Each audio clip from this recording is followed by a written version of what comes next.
Hello there, my truly magnificent, brilliant friends, and a very warm, heartfelt welcome back to another highly special, extended episode of the English Daily Podcast.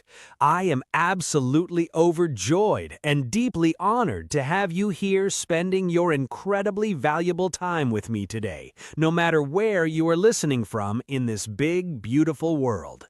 Perhaps you are sitting comfortably in a quiet room with a warm mug of hot coffee or tea.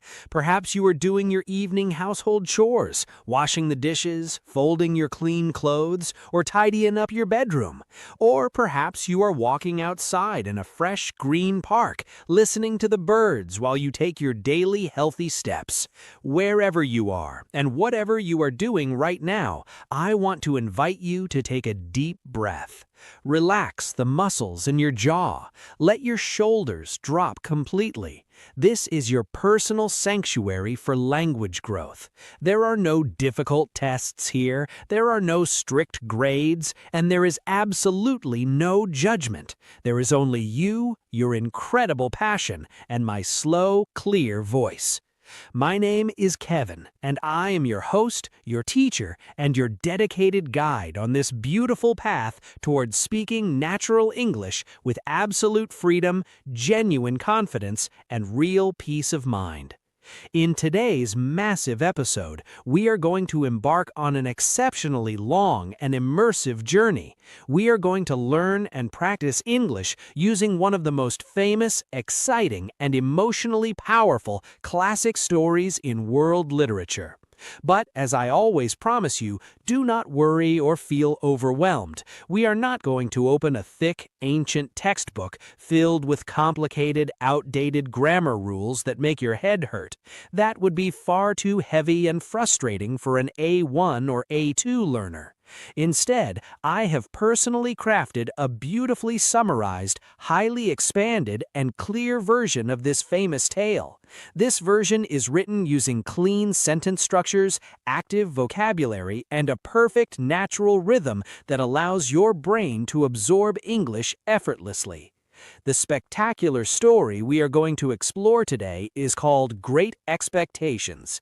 It is a deeply moving adventure about a poor orphan boy living in the misty marshes of England, a sudden and mysterious fortune that changes his entire destiny, a dark mansion where time has stopped completely, a cold but beautiful young lady who breaks his heart, a terrifying secret connection to a hidden past, and deep lessons about patience, inner strength, how superficial ambition can blind our eyes, and how a human being can maintain their absolute honesty, kindness, and self-respect when they discover the true value of love and friendship over money and social status. Let us carefully review our master plan for this mega episode today, so you know exactly what to expect. First, in Part 2, you will hear the complete, extensive story told slowly and clearly. I want you to simply sit back, close your eyes if you can, relax, and let the vivid imagery and emotions of the story paint a magnificent movie inside your imagination.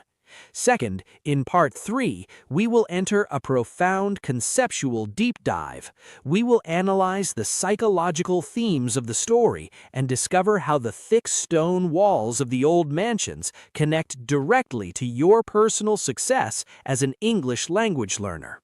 Third, in Part 4, we will step inside the English Daily Vocabulary Studio. I will pull out 20 fantastic practical phrases directly from the narrative. I will explain each word in a completely transparent, simple way, give you real-life, everyday examples, and then we will immediately begin our giant, interactive shadowing workout. Every time I finish a sentence, you will hear the simple cue to speak. When you hear that cue, open your mouth, find your courage, use your voice, and become my perfect vocal echo.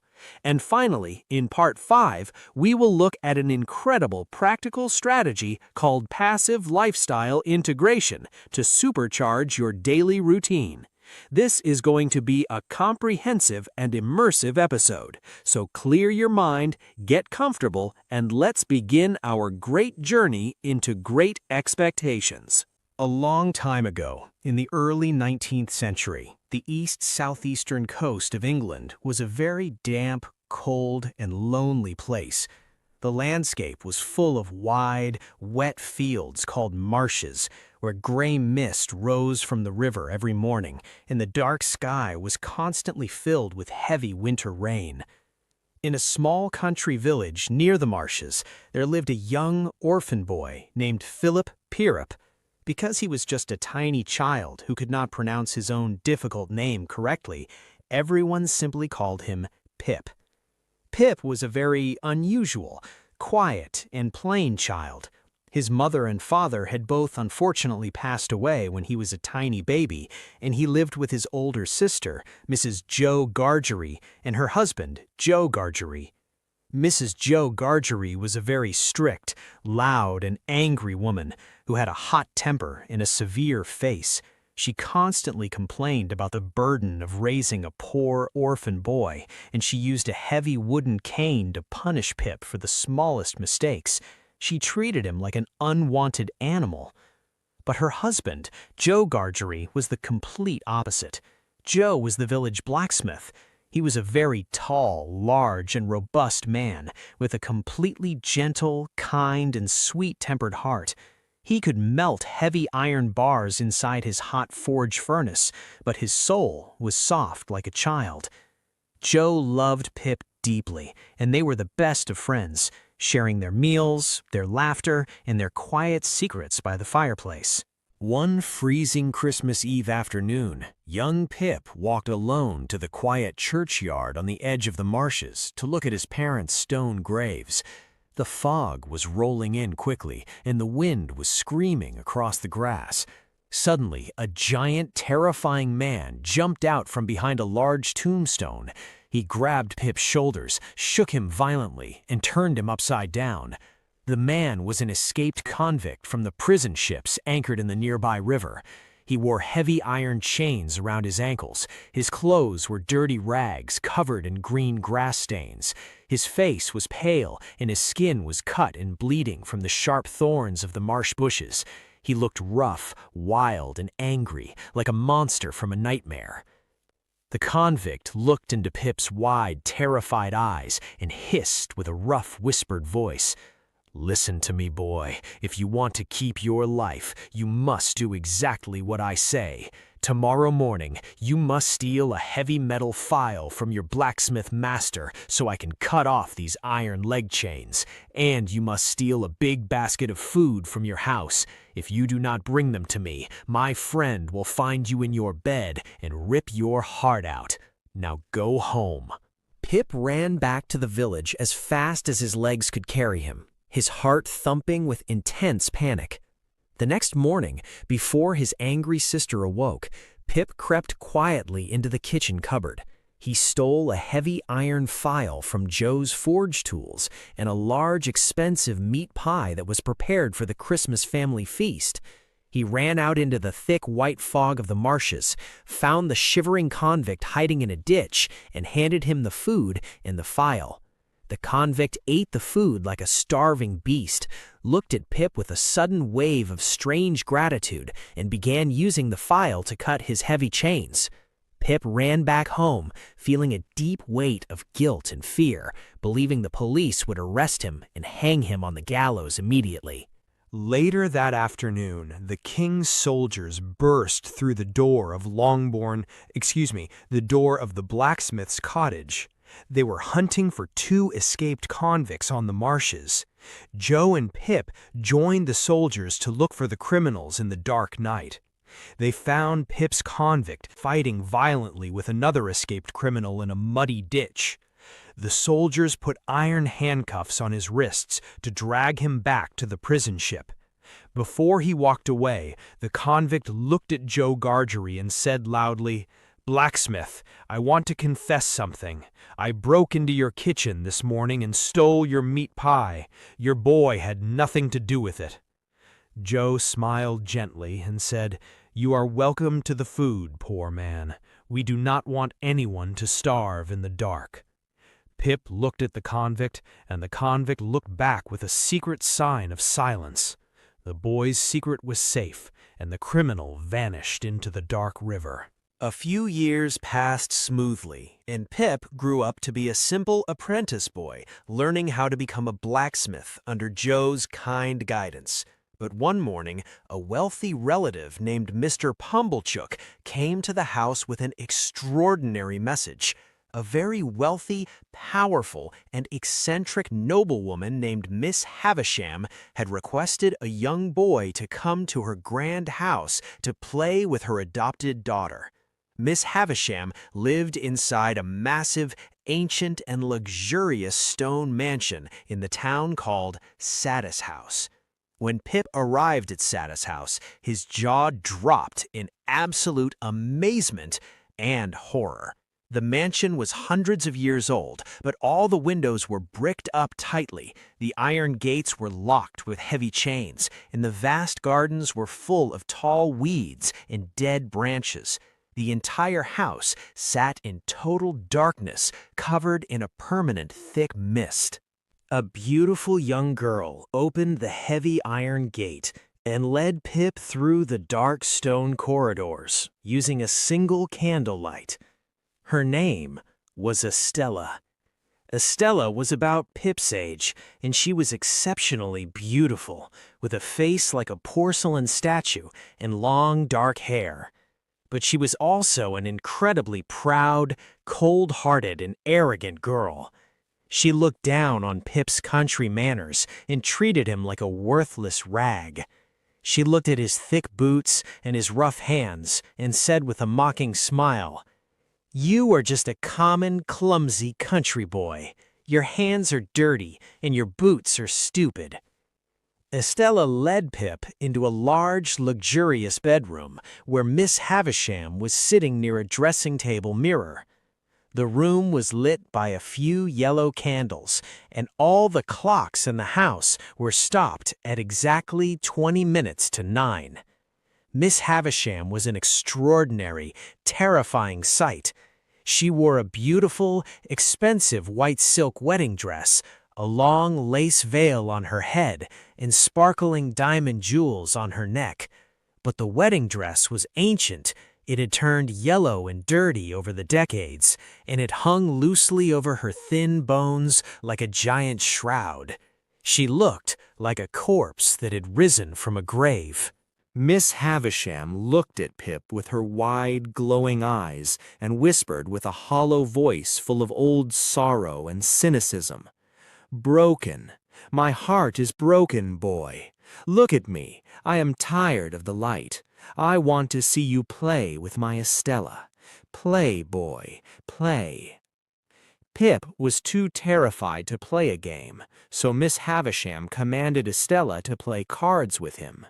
During the card game, Estella continued to insult Pip, calling him stupid and common. Pip felt an intense wave of social shame and self-reproach. When the game finished, Pip walked out into the empty courtyard garden alone and wept bitter tears of pure despair, looking at his rough blacksmith hands. He realized that his simple, ordinary life with Joe was no longer enough for him. A dangerous fire of ambition and pride awoke inside his small chest.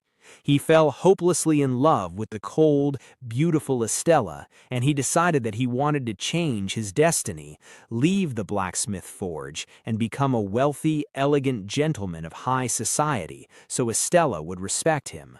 While he was walking down a narrow garden path, a tall, pale young gentleman with curly hair jumped out from behind a wall and challenged Pip to a playful boxing match. Pip accepted, and with a sudden surge of physical strength, he knocked the pale gentleman down onto the grass. Estella watched the fight from the balcony, smiled a real smile, and allowed Pip to kiss her cheek as a reward. Pip walked home, his mind full of great expectations. Pip visited Satis House for several months, learning the dark history of Miss Havisham. 20 years before, on her wedding day, at exactly 20 minutes to 9, her deceitful fiancé had abandoned her, stealing her fortune and leaving her alone in her wedding dress. Her mind snapped with a violent wave of mad jealousy and anger against all of humanity. She locked her doors, closed her windows, and raised Estella to be an instrument of absolute revenge. She taught Estella how to look beautiful, how to attract men, and how to break their hearts with cold stone pride, without ever showing a single drop of love or mercy. Eventually, Miss Havisham gave Pip a small bag of gold coins and told him that his visits were finished. She paid for him to begin his official legal apprenticeship under Joe Gargery at the forge. Pip returned to his village, but his heart was full of bitter weight.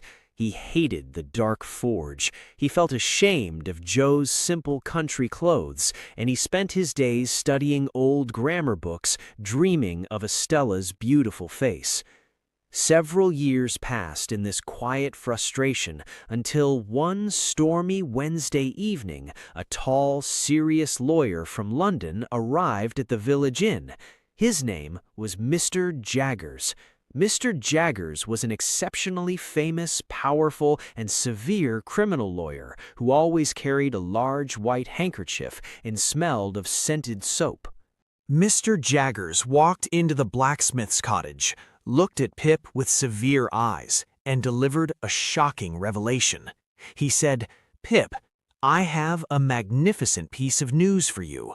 I represent a secret, wealthy benefactor who has watched your progress. This benefactor has given you a massive fortune. You have great expectations. You must leave your blacksmith apprentice job immediately, travel to the grand city of London, receive an excellent education from a private tutor, and learn the elegant manners of high society. You will become a wealthy gentleman. But you must promise me one strict, unique condition. You must never ask the name of your secret benefactor until they choose to unmask themselves to you in the future." Pip felt a massive surge of absolute joy and amazement. He believed immediately that his secret benefactor was Miss Havisham. He thought the wealthy noblewoman wanted to adopt him, give him her fortune, and marry him honorably to the beautiful Estella. He packed his heavy bags, put on a new expensive suit, and walked away from his village. He said goodbye to Joe coldly, feeling superior and proud, and boarded a fast carriage to London, leaving his true friend behind in the dirt. When Pip arrived in the giant city of London, his mind experienced a sudden shock. The city was not a beautiful paradise. It was a crowded, noisy, and chaotic place full of thick black fog, dirty cobblestone streets, and poor people begging for bread. He was led to his new apartment rooms in a building called Barnard's Inn. There he met his new roommate, who was to become his best friend and true brother. It was the same pale young gentleman he had knocked down in the boxing match years ago at Satis House. His name was Herbert Pocket. Herbert was an exceptionally cheerful, kind, and sweet-tempered young man who wanted to become a successful merchant shipping agent. Herbert welcomed Pip warmly, showed him how to hold his fork and knife correctly at the dinner table, and gave him a funny nickname, Handle. They became completely inseparable, sharing their money and their secrets. Pip began his studies under Herbert's father, a wise scholar named Mr. Matthew Pocket. Pip worked hard, step by step, day by day. He learned multiple languages, studied history and literature, and transformed his speech into a refined, elegant accent. He bought expensive silk clothes, joined a private gentleman's club, and spent large sums of gold coins on luxury dinners and horses. But as his wealth expanded, his character became cold and arrogant. One afternoon, kind old Joe Gargery traveled all the way from the country village to London to visit Pip. Joe wore his uncomfortable, plain Sunday clothes, and he held his hat awkwardly in his hands, feeling nervous inside Pip's luxurious apartment. Pip didn't look happy to see him. He felt an intense wave of social embarrassment and pride. He looked down on Joe's simple language and clumsy country manners, answering him with short, cold words.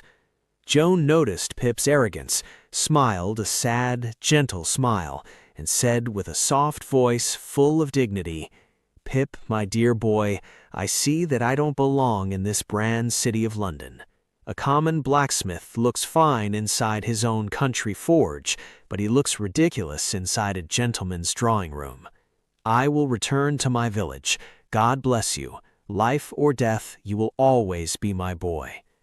Joe walked away quietly into the fog, and Pip felt a sudden sharp sting of self-reproach, but his pride stopped him from running after his friend. Pip traveled back to Sada's house frequently to visit Estella. Estella had grown up to be an exceptionally beautiful lady, but her heart was still a cold stone. She told Pip firmly, "Handel, I have no softness, I have no sympathy, and I have no love to give anyone. Do not look into my eyes for affection." Pip discovered that a wealthy, oafish, and arrogant nobleman named Bentley Drummle was chasing Estella, trying to win her hand. Pip warned Estella that Drummle was a cruel, violent man, but Estella laughed cold-heartedly, saying she wanted a man she could easily trick and ignore. 11 long years passed in this wealthy lifestyle, and Pip reached his 23rd year of age. He was now a legal adult, but his fortune was starting to shrink because he had spent too much money on luxury debts. One wild, stormy winter night, the wind was roaring through the streets of London, and a torrential rain was hitting the windows of Pip's high apartment. Herbert was away on a business voyage across the sea, and Pip was sitting alone by the fire, reading a book. All the gas lamps in the street below had been blown out by the storm, and the city was in total darkness. Suddenly, Pip heard a soft thumping noise coming from the wooden stairs outside his door. Thump, thump, thump. A slow footstep was climbing up the stairs in the dark hall. Pip picked up a candle, opened his heavy door, and looked down the narrow corridor. A man was standing on the platform, his hair long and gray, his face pale and full of deep wrinkles, and his long cloak covered in rain mud. He looked rough, wild, and ancient.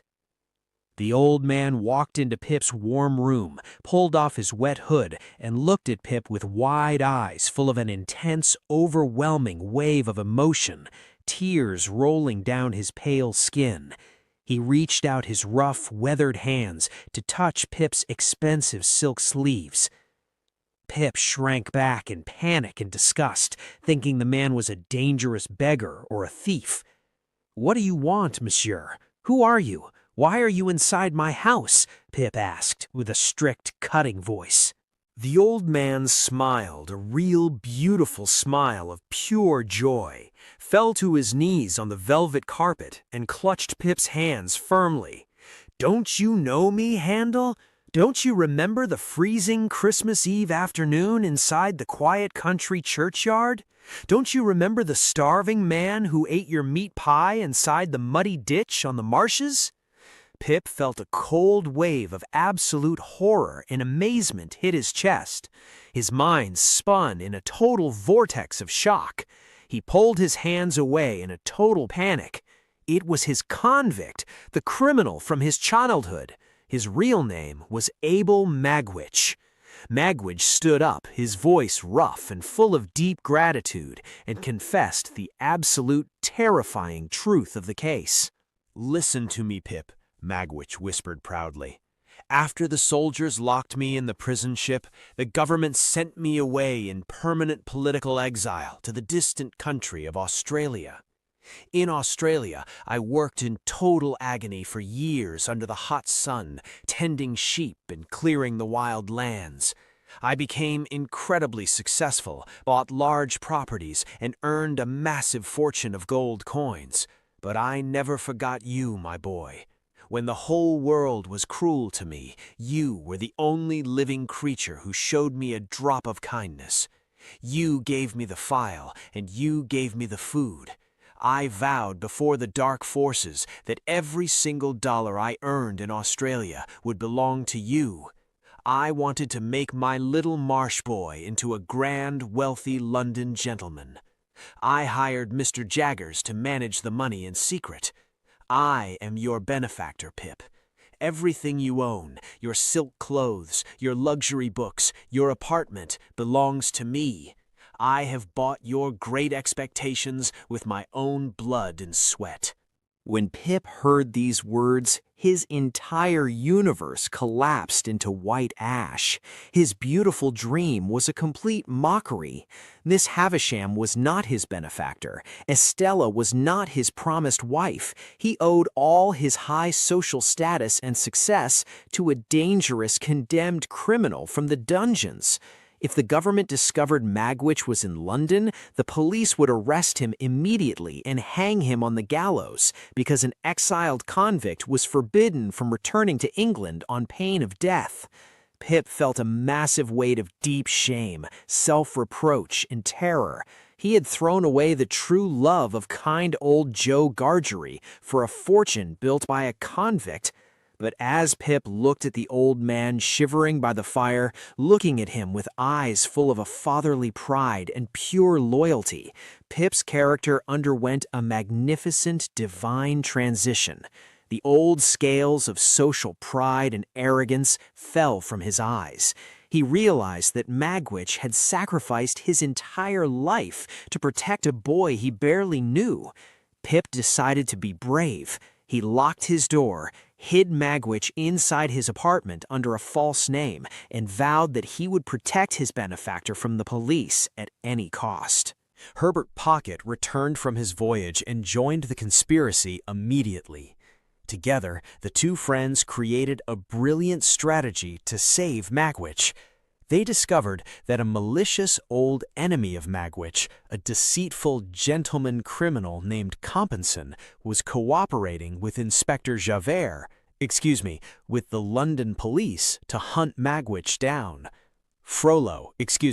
Compinson was following them like a shadow. Pip and Herbert decided that they must buy a small, fast rowing boat. Every afternoon, they practiced rowing down the River Thames, getting their hands dirty, training their muscles, preparing to sneak Magwitch onto a massive international steamship leaving for Germany. While preparing the escape, Pip visited Satis House for the final time. He found Estella married to the cruel Bentley Drummle, her heart completely cold and ruined. He went to Miss Havisham and confronted her about her deception. Miss Havisham fell to her knees on the carpet, weeping tears of pure, agonizing regret, crying, "Forgive me, Pip. I used you to hurt others, but I have only destroyed my own house and Estella's life. Forgive me." Pip held her hand gently and forgave her completely, with a peaceful soul. Right as he was leaving her room, a loose spark from the fireplace leaped out onto Miss Havisham's ancient wedding veil. In a single second, her white silk dress caught fire. The room became a bright, hot furnace of roaring flames and thick black smoke. Pip ran back into the room immediately, grabbed a massive velvet tablecloth from the long dining table, threw himself over Miss Havisham's body, and fought the flames with his bare hands, extinguishing the fire. Miss Havisham survived, but she was severely burned and died a few days later, leaving her remaining wealth to Herbert's father. Pip's hands were severely burned and covered in painful blisters, but he had acted like a true hero. The night of the grand escape arrived. The sky was dark, covered in a heavy mist and pouring rain. Pip, Herbert, and Magwitch climbed into their small rowing boat and rowed silently down the River Thames, heading for the deep water where the international steamship was waiting. Just as they approached the giant steamer, a black police boat burst out from the shadows of a large dock slab. Compeyson was standing in the front row, pointing his finger at Magwitch, shouting, "Lock him up! That is the exiled convict Abel Magwitch!" The police boat rammed their small vessel with a violent crash. Compeyson jumped onto Magwitch, and the two old enemies fell over the railing into the freezing deep water of the river, fighting desperately in a total vortex of hatred. Compeyson sank to the bottom of the river and drowned instantly, but Magwitch was pulled out of the waves by the police. He was severely injured. His chest was crushed by the boat's hull, and his lungs were full of dark water. He was placed in heavy iron chains and locked inside the dark prison hospital cell. Magwitch was brought before a strict Supreme Court judge and sentenced to death by hanging. But his health was failing rapidly, and his life was coming to an absolute finish before the execution day. Pip did not abandon his benefactor. Every single afternoon, he sat by Magwitch's bedside inside the dark prison cell, holding his rough, broken fingers with absolute love, devotion, and gratitude. He did not care about the gold coins anymore. The government had confiscated all of Magwitch's wealth, and Pip was completely bankrupt and poor again. But he felt a magnificent, immortal peace inside his soul. On the final evening of Magwitch's life, the old man opened his dull eyes, looked at Pip, and whispered weakly, "God bless you, my dear boy. You are a grand gentleman now, and you didn't run away from your old convict." Pip bent down, kissed his pale forehead with deep compassion, and whispered a beautiful secret into his ear to give him peace. "Abel, listen to me. Many years ago, you lost a tiny baby daughter whom you loved deeply. You thought she was dead, but she is alive today. She is an exceptionally beautiful lady. She lives in high society, and I love her with all my heart." Pip had discovered from Mr. Jaggers that Estella was actually the lost baby daughter of Abel Magwitch. Magwitch smiled a magnificent smile of pure joy, clutched Pip's hand to his chest, and passed away peacefully under the pale light of the window. He had died a completely happy father. After Magwitch's death, Pip fell into a catastrophic illness with a heavy brain fever.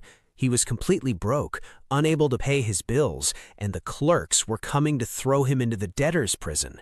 He lay on his bed in total darkness, ready to die. When he opened his eyes a month later, the room was full of fresh sunshine and the sweet smell of country flowers. A tall, large man was sitting next to his bed, his face full of real, genuine joy and tears. It was Joe Gargery. Kind old Joe had traveled to London as soon as he heard of Pip's illness. For weeks, Joe had washed Pip's face, fed him warm porridge with a spoon, and looked after him with absolute tenderness, just like he used to do when Pip was a little child behind the red curtain. Even more miraculous, Joe had used all his hard-earned savings to pay off every single one of Pip's large luxury debts. Pip was a free man. Pip fell into Joe's arms, weeping bitter tears of pure repentance and love, crying, "Oh, Joe, my true father, my true friend, can you ever forgive my proud, arrogant heart? I threw you away for money, and you have saved my soul." Joe held him tightly and whispered, "Pip, my dear boy, there is nothing to forgive between two brothers who love each other. We are friends forever." Joe took Pip back to the country village, and Pip returned to a simple life of true honesty, kindness, and hard work. He went to live in the East for 11 years, working as a successful clerk in Herbert Pocket's merchant shipping company, earning an honest salary and rebuilding his character with dignity. 11 long years passed, and Pip returned to his old home in his old home in Kent. One beautiful, quiet evening, he walked down the old path toward the ruins of Satis House. The ancient mansion had been pulled down, and only the old stone walls of the garden remained, covered in green ivy leaves under the silver light of the moon. As Pip walked along the old brick path, he noticed a quiet figure walking toward him through the mist. It was Estella. Estella was completely transformed. She was no longer the proud, cold-hearted princess of high society. Her cruel husband, Bentley Drummle, had passed away after treating her with extreme physical roughness for years. The long years of suffering, sorrow, and absolute hardship had completely broken her old stone pride, melting her arrogance and giving her a deep, beautiful soul full of empathy and understanding. Her her dark eyes were soft and wise. She looked at Pip, a real gentle smile forming on her beautiful face, and said softly, "Pip, I have thought of you every single day. My old master, Miss Havisham, raised me to be a monster, but life has taught me how to feel. I have learned the true meaning of your kind, noble heart. Can we be friends now?"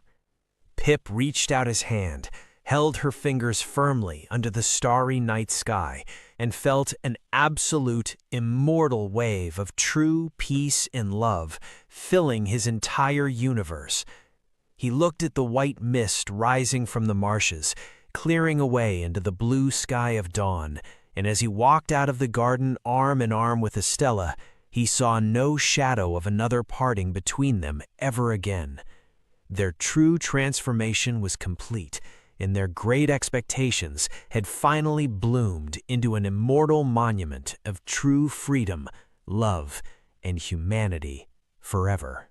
Welcome back, my truly wonderful, dedicated friends. Kevin here again. Now that you have listened to the complete, beautiful saga of Great Expectations, let us step back together and enter our profound conceptual analysis. Let us understand the deep psychology of this historical and dramatic masterpiece and discover how the journey of Pip connects directly to your personal success as an English language learner. When you look closely at the character of Pip at the beginning of the story, he lives a very simple, honest life with Joe Gargery at the blacksmith forge. He knows how to melt iron, he knows how to work hard, and he has a true friend who loves him. But the moment he steps inside Sada's house and looks into the mirror of Estella's cold judgment, his perspective changes completely. Estella laughs at his thick boots and his rough hands, calling him common and clumsy. Because his pride is hurt by that first impression of judgment, Pip develops an intense wave of self-doubt and shame. He looks at his blacksmith tools with disgust, and he tells himself, "I am low class, I am clumsy, my life is a failure. I must escape this dark forge and become a wealthy gentleman so people will admire me." He builds a massive wall of empty ambition inside his head, turns his back on his true friend Joe, and runs away to London, believing that an expensive suit and a refined accent will buy him absolute happiness. I want to tell you a very profound truth. Many English language learners live inside this exact same trap of empty ambition and shyness every single day. When you start learning a new language, you look into the mirror of your self-doubt and you see your own language imperfections. You see your thick boots of a foreign accent and your rough hands of broken grammar rules. Suddenly, you experience a sharp surge of intense anxiety. You think to yourself, "My English sounds common and clumsy. If I open my mouth to speak in public, fluent speakers will look down on me like Estella. They will call me an outsider, and they will laugh at my mistakes. I must stay inside my dark room, studying grammar for 6 hours every night until my English is absolutely perfect and I can speak like a rapid movie actor." When you let that negative perfectionism control your mind, you are acting like Miss Havisham to your own potential. You are locking your confidence inside a dark attic room where time has stopped completely, You refuse to open the hatch door of communication. You look at your mistakes with a heavy weight of cynicism, and you whip your own spirit with silent self-reproach. You let shyness turn your language journey into a cold, suffocating prison. But let us look at the beautiful, shocking mechanics of the transformation in the story. Who is Pip's real benefactor? It is not the wealthy, aristocratic Miss Havisham inside her stone mansion. His true fortune was built by Abel Magwitch, the condemned convict from the dungeons. Magwitch spent years working in total agony under the hot sun, sacrificing his own comfort and permanent exile just to buy Pip's great expectations. Your daily English habits are doing the exact same heroic, invisible work for your life right now, in this moment. Every single 10 minutes of slow input you feed your brain, every single short phrase you repeat out loud inside your vocabulary studio when you say the word repeat, is an investment that your daily discipline is making to buy your future freedom. Your habits are working hard in the deep, muddy ditches of practice to break the heavy iron chains of your shyness. And look at the ultimate lesson Pip learns on his deathbed with Magwitch. He realizes that true worth is not a flashy silk cloak or a large bag of gold coins. True worth is the unconditional love, loyalty, and simple kindness of Joe Gargery. He had to lose his entire fortune and become completely poor again to discover his true humanity and find his real voice. To master English fluency, my friends, you must stop chasing the shallow, false ghost of perfectionism. Stop expecting your voice to sound like a perfect native speaker on day one. Your English is supposed to look a bit common, a bit clumsy, and a bit imperfect today. Those mistakes are just the natural, fresh sparks of the forge. Do not be ashamed of your rough blacksmith hands. Accept your basic speaking voice with pride, love, and a sense of humor. Say to yourself, my imperfect sentences are the proof that I am trying, that I am using my vocal cords, and that I am moving forward step by step, day by day. I do not need a flawless accent to build a magnificent bridge of human connection across the world. When you show this deep empathy to your own learning process, the Javert of self-doubt will vanish completely from your mind like mist clearing from the river. You will stop being a quiet ghost behind the red curtain of shyness, and you will step onto the grand stage of life with your head held high, unmasking your confidence with a happy smile. Trust the power of your daily consistency. Slow down your speech deliberately like a noble gentleman, and let your unique voice ring out like a beautiful bell across the global horizon. Beautiful, confident, and absolutely free. Forever.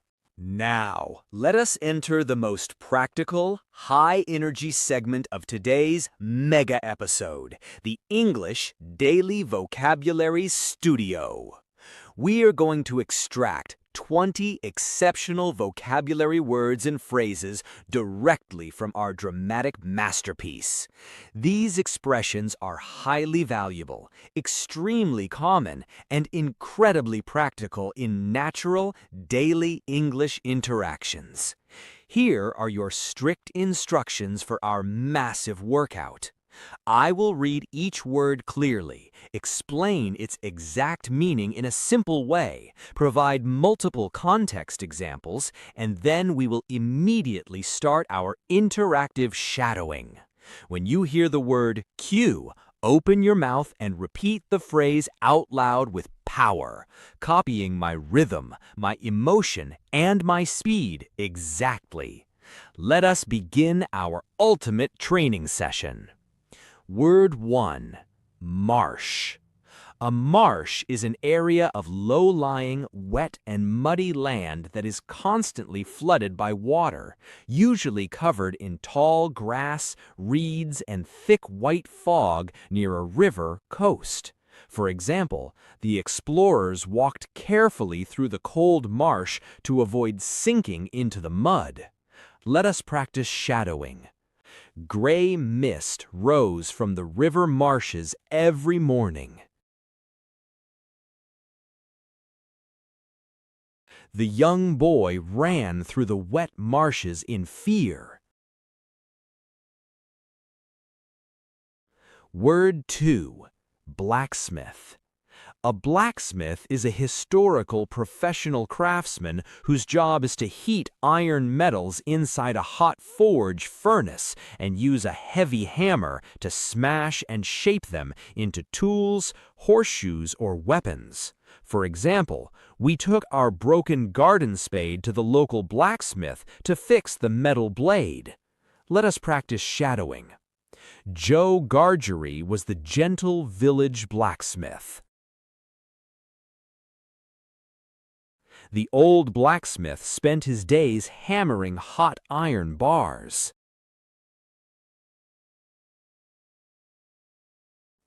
Word 3. Forge.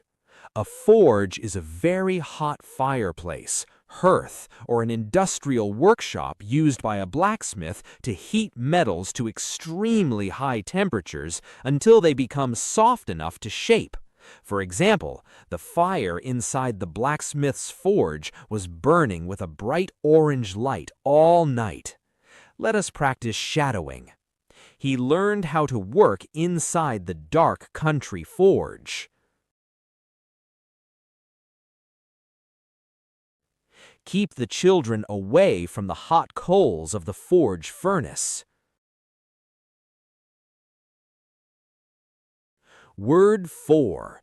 File. In mechanics, a file is a heavy metal hand tool with a rough, ridged steel surface used for rubbing down, smoothing, or cutting through hard objects like wood, metal, or iron chains. For example, the carpenter used a small steel file to smooth the sharp edges of the wooden chair leg. Let us practice shadowing. The convict ordered the boy to steal a metal file. He used the iron file to cut the heavy chains on his ankles. Word 5. Expectation. An expectation is a strong hope, belief, or anticipation that a specific event, a grand fortune, a promotion, or a major success will happen beautifully in your future life. For example, the young university student had great expectations for his professional career in high society. Let us practice shadowing. The secret lawyer told him he had great expectations. Do not let temporary failures destroy your positive expectations for fluency.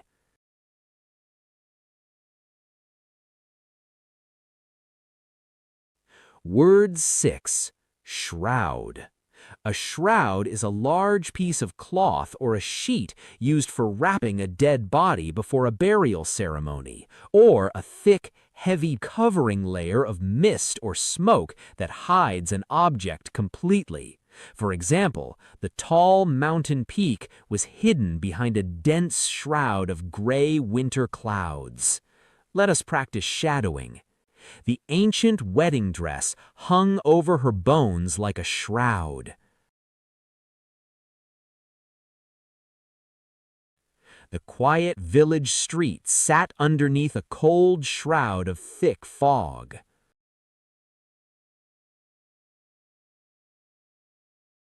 Word number 7. Apprentice.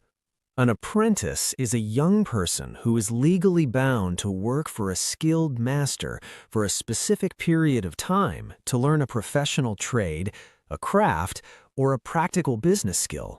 For example, The young boy joined the printing shop as an apprentice to learn how to operate the machines. Let us practice shadowing. He was working as a simple blacksmith apprentice. The kitchen apprentice spent his morning peeling fresh potatoes for the feast.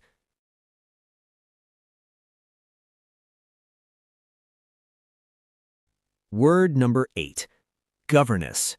A governess was a historical word for a private female teacher who lived inside a wealthy family's country house or mansion to educate, train, and look after their young children.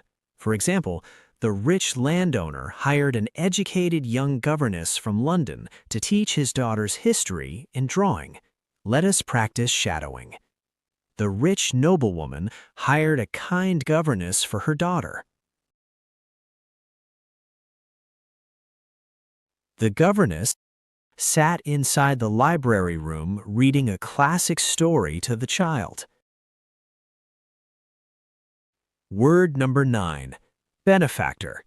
A benefactor is a wealthy, generous, and influential person who gives a large amount of money, financial support, properties, or valuable gifts to a person or a charity organization to help them succeed. For example, an anonymous benefactor donated a massive fortune of gold coins to build the New City Free Hospital. Let us practice shadowing. He believed his secret benefactor was Miss Havisham. My daily consistent routine is the true benefactor of my language skills.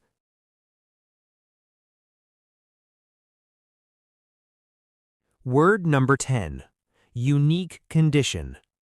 A unique condition or situation means a highly specific, exceptional, or unusual state of affairs or a strict rule that requires absolute obedience or allows a unique phenomenon to happen. For example, the tropical greenhouse creates a unique condition for growing exotic foreign flowers in winter.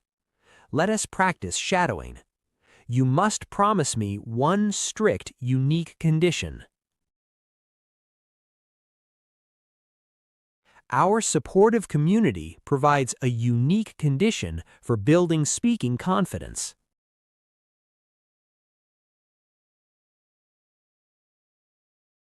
Word number 11. Unmask. To unmask means to pull off a person's mask or to reveal the true character, hidden identity, or secret intentions of a person or a situation to the public. For example, the brave journalist wrote a massive article to unmask the corrupt company manager. Let us practice shadowing. He waited for his secret benefactor to unmask themselves.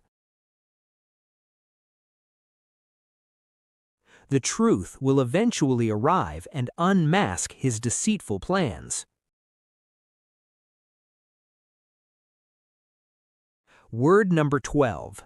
Unmask your identity.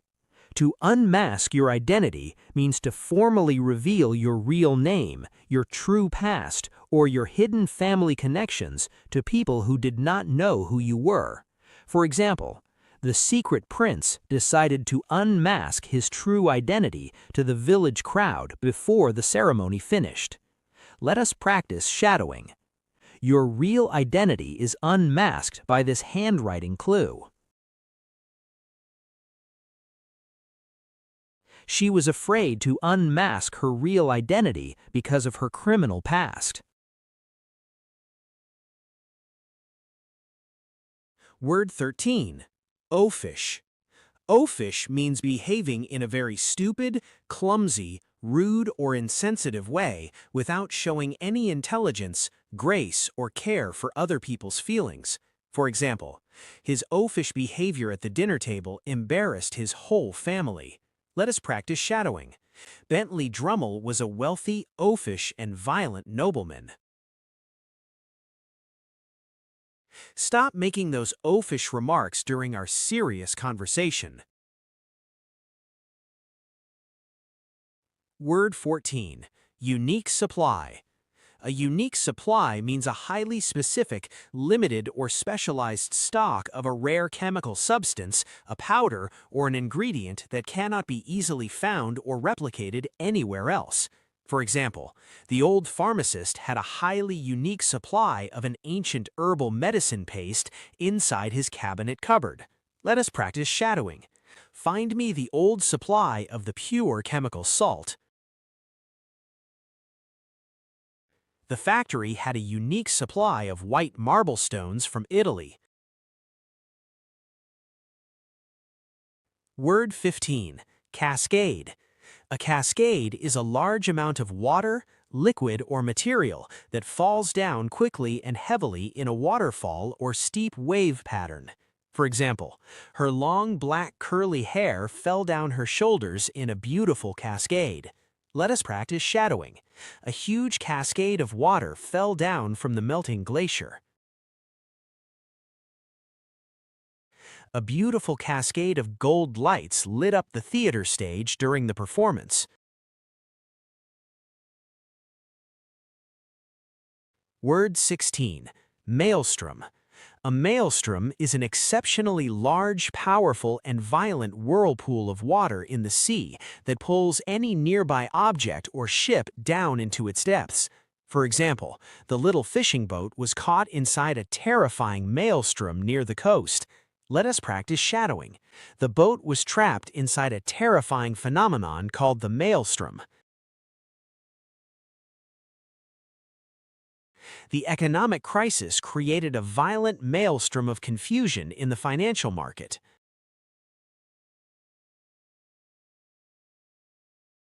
Word 17. Whirlpool. A whirlpool is a circular current of water or fluid that rotates very quickly in a circle, drawing objects towards its center, caused by conflicting tides or holes. For example, watch the water create a small spinning whirlpool when you empty the bathroom sink. Let us practice shadowing. The ocean was a giant spinning whirlpool of black water. The dry leaves were turning around in a small wind whirlpool on the street pavement.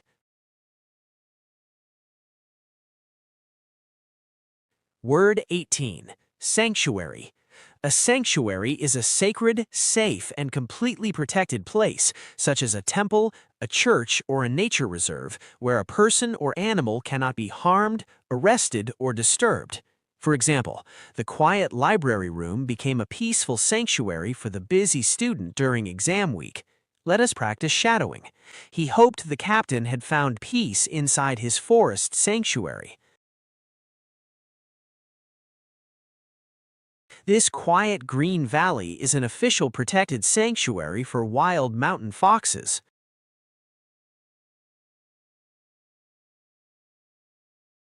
Word 19. Dimension. A dimension is a measurement of space or time in a particular direction, or the general scope, quality, aspect, and depth of a situation or experience. For example, studying a new culture adds a magnificent new dimension of depth to your personal life. Let us practice shadowing. We are exploring the beautiful dimension of human discovery. Measure the precise dimensions of the wooden cupboard before buying it. Word 20. Transition. A transition is a process, a movement, or a period of changing smoothly from one position, style, state, language, or condition to another over a long period of time. For example, the transition from a small country village to a giant noisy city can feel a bit shocking. Let us practice shadowing. His character underwent a magnificent divine transition that night.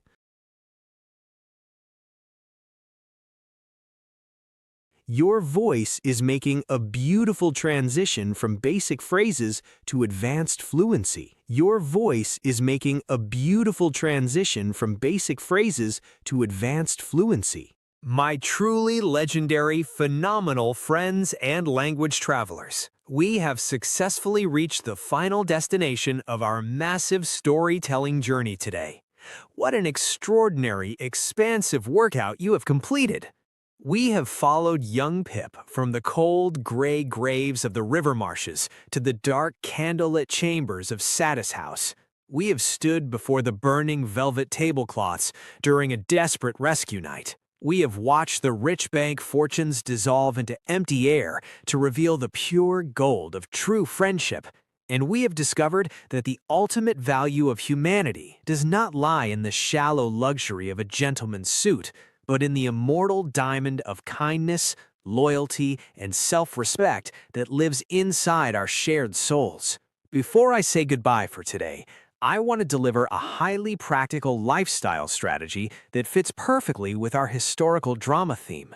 I call it passive lifestyle integration. Think about how Joe Gargery lived his life inside his country village blacksmith forge.